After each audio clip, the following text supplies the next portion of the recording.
मैं क्यों हजरत ईसा मसीह को दूसरे अंबिया पर तरजीह दूं?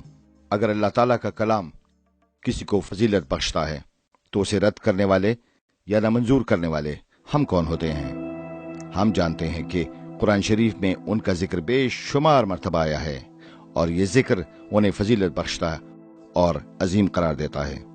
वो ऐसे नहीं हैं जिन्हें कब्र या फिर किसी मजार पर तलाश किया जा सके। कुरान मजीद और अहादीस भी इसकी तस्दीक करती हैं कि हजरत ईसा मसीह यकीनन जिंदा हैं। जहां तक हम जानते हैं वो वाहिद नबी हैं जो आसमान पर उठा लिए गए कि अल्लाह ताला के साथ सुकूनत करें, और हम जानते हैं कि वो जल्द आएंगे।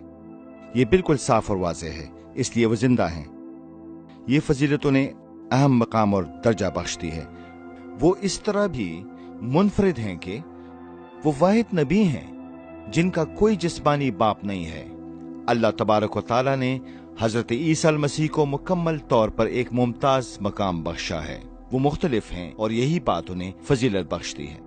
मजीद ये कि हम सीखते हैं उन खुतबात से और तालीमात से जो नबी करीम सल्लल्लाहु अलैहि वसल्लम ने दी, और ये वाज़ेह है अहादीस में कि हजरत ईसा मसीह ही वो वाहिद शख्सियत हैं जिन्हें उनकी पैदाइश के वक्त शैतान ने अपनी दोनों उंगलियों से छुआ नहीं था।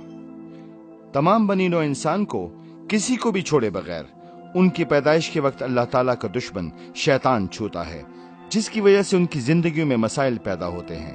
पर हमें बताया गया है कि वो वाहिद हस्ती हजरत ईसा मसीह की है जिन्हें शैतान ने नहीं छुआ। वाहिद उनकी हस्ती है जिनके बारे में कहा जाता है कि वो अपनी पैदाइश के वक्त ही से बेगुनाह हैं।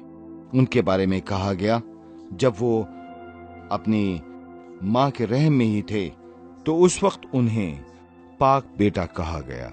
ये कुरान पाक की गवाही है जो इन्हें मुनफरिद बनाती है।